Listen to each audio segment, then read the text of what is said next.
Hi everyone, Jane here. Thank you so much for watching today and welcome. Today I am going to be creating a page in my Art by Marlene journal. This one is where you have loose leaves, of cardstock. It's mixed media cardstock and it's in a ring binder type journal. And I'm going to be sticking it down onto my blending mat to start with, just to keep it in place with this Scotch painter's tape. And then I'm going to use some Scotch repositionable tape, which is slightly different, to attach down a stencil. Now I decided on the oval. Now this is a stencil I created myself just by cutting an oval die out of mylar. You can buy sheets of mylar online, and that's what I did, and I just then die cut them to make the shapes I want. And I'm going to use this as an aperture for these distress oxides.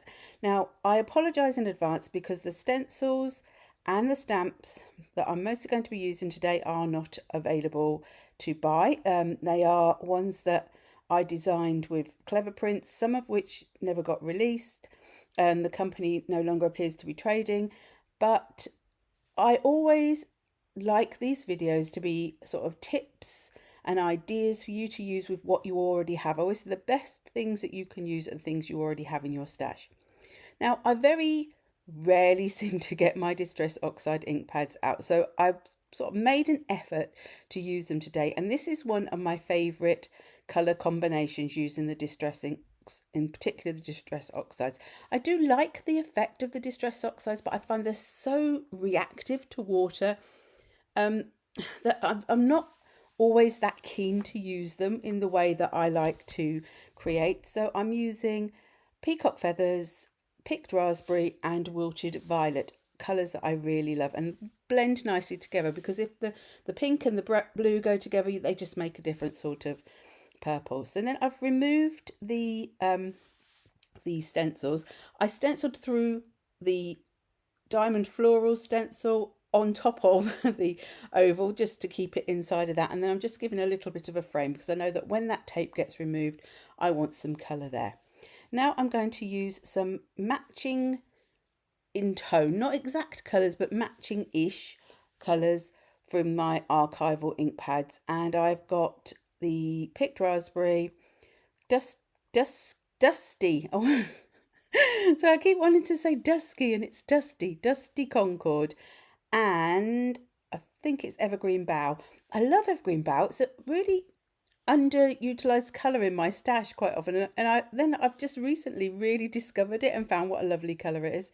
And the stamps I'm using here are ones that I designed, like I said. They are Make a Mark and Positive Affirmations, but any sorts of background stamps, any text stamps that you have would do the same job. So it's just giving you sort of an idea of maybe a layout or a colour combination or something different you might want to do. And the thing about this page, I think as well, is that although I am doing it as a journal page, this would make a really great card front as well. And just think about that. So don't be put off when you're watching videos that say they're art journaling, or that say they're card making, or that say they're scrapbooking. They're all giving you different ideas and they can always be adapted. So this, I think, would easily be a card front. It would, just would transfer quite simply. Instead of having the sort of sentiment I would put on a journal page, you can just pop a happy birthday or a with love or whatever you want onto it. And if you just have it ready and to go, and then you could just add whatever sentiment you need, because it's quite a universal sort of card that this could be. Now I also used a bit of black archival ink in the background there, and then after I had stamped out those circles, I always have a thing when I stamp out circles, I have a tendency to want to fill them with a bit of colour. For me, it's just one of those things. I mean, if you don't want to fill them with colour, you just like the outline, then, that's another look. It's whatever you feel like doing. So I'm going in with some Neocolor 2s. Since they've been out in a pot on my desk again, I am using them so much more. And the colours I'm using are Malachite green for the big circles, and then I do believe it was Lilac for the smaller circles. So just a little bit of water and then putting that in. Now, you will see as I removed this blue painter's tape, it took quite a bit of my cardstock up, And I think that's because it's a mixed media cardstock. I don't find I have a problem with most of the 100% cotton cardstocks I use, but I think that's something to be aware of when you're taping things down, that different cardstocks will react differently with the tape. So obviously if you was making that into a card front, you might then want to trim it down, or you might want to make your cardstock bigger than what you needed so that you could then, you know, just trim the edges and only sort of have the tape where you know you're not going to be using it. Now this stamp set that I'm using is one that I designed that I was talking about, in that it was never released for sale, so I apologise in advance, but of course you could use whatever stamp sets you wanted for your focal points, or even some collage or stickers or whatever it is that you like to use, die cuts. You know, it doesn't have to be stamping. I love to stamp, and this stamp set was all based around the cat image, but also with this flower. So the stamp set was called Cattitude, and based around the cat that we used to have. And I love cats, so I really wanted a cat in a set. And so I've stamped out using Archival ink, because I know I want to colour using watercolours. So I wanted an ink that I know is not going to move when I add watercolours on top. And then I cut out my images. I used my stamping platform just to make sure that I could get a good image. I do mostly still use blocks, but when I want a more refined image, I do now find myself going to a stamping platform, just because as I'm getting older and my hands are getting damaged by the amount of crafting I think I've done, it's easier for me to use a stamping platform, because I can go back in if I miss a part and I know it's going to stamp really nicely for me. So I left a little bit of a border around each image just to make it easier to cut out. And sometimes I like to leave a little border. Sometimes I like to go right up to the line. But in this case, it's not a very big border at all. You probably hardly be able to see it. And then I went in with my watercolours. And this is my the tin that's got my Daniel Smith watercolours, some core watercolours. So it's core watercolours at the top. And then there is a little bit of Rose Gallery. I'm really sorry you won't be able to see all the colours I'm using, but I wanted to get zoomed in a little bit so you could get a better idea of the colouring, which does also mean that it will zoom in and out sometimes when I move my hand across, so I do apologise for that. But so the Rose Galleries are over to the right at the top. So the top ones you can see are core, and my whole bottom section, the 2 rows at the bottom, are all Daniel Smith colours that I have picked to go in this palette. So I wanted a sort of gingery sort of colour cat. So I won't list all the colours I've used in the description box. I'll put the name of the brands that I've used, but I'll just list the brands. I won't list the individual colours for the paints, because I was sort of dipping in and out, not really thinking too much about what colours I was using. I just wanted to make sure that they were going to contrast a bit to the background that I'd already prepared.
Now, sometimes when I colour with watercolour, I feel it can look a little bit flat at times, and one of the ways I often sort of add a bit more depth to the colouring is by adding coloured pencils over the top. But today I really didn't feel like doing that, and I just wanted to add in something that would be quick and easy to add a little bit of lift. And my other way of doing that is to add a little bit of white highlighting and white dotting. It probably gives it more of a maybe a cartoon type look, but that's not something that I mind. I like just to add a little bit of white highlights in where I think the light might hit. I don't overly worry about it, and then I add some little dotted sort of areas in. I'm using the Posca 1M pen in white, and you will see there that I'm sort of picking up that bit of paint that came out at the, at the beginning. I tried to do that so as not to waste the I don't know whether it's paint. I think it's actually probably more of an acrylic ink because it's quite fluid, and I use up the bit that's come out the pen when I was priming it just to get some more colour on that nib. I do find that Poscas can be a little bit temperamental at times, but one of the things I found is if you really do mix them by shaking them up really well, sometimes more than you think you should need to, that really helps, because often it's because it's the binder and the colour have separated within the barrel, which they will do, that's normal, but they really need a good mix. Then when they were all dry, I have also cut out a sentiment from Lemon Creation, and I've got this set of stickers that I bought in The Works, which is a store chain based in the UK. It sells a range of different things, games and toys and stationery and art materials, and it's a quite a reasonably priced, shall we say, shop. But I liked these stickers because you got these film strips and photo frames, and I just cut a little bit of the film strip out. Most of this actually ended up getting covered up, but it was giving me somewhere for the cat to sit, which is what I liked, and I liked that little pop of black against the background, especially since I knew my sentiment was black and I didn't want it to be the only black thing. I like to have something repeating across the page, although I do also have the text, to be fair, in the background stamped in black, so but it's just to bring those elements of black together. And I'm using Pinflair Glue Gel in the syringe. This is like it's a glue gel as opposed to an acrylic glue, so it holds its shape, but it takes a little bit of drying time. It's not a silicone glue, that's why I use it, because I don't like the smell of silicone glue. So it's got the same sort of effect, but without as strong a smell. It does still have a smell. Even if it tells you on the bottle, it might say it's odourless. It's not odourless, and I will always defend that position. But it holds like a bit of 3D-ness to your project, without the sort of the rigidity of something like a foam pad. And I just added a little bit of splatter just for fun at the end. So here is my finished project. I hope you enjoyed it. If you did, please give it a thumbs up, and if you have enjoyed this video and you'd like to see more like it, please think about hitting that subscribe button. And also, if you see that hype button, it really helps to push the channel to a wider audience. And at the end you will see a list of my lovely super supporters who are my YouTube members. An extra thank you to them as well. And until the next time, bye bye.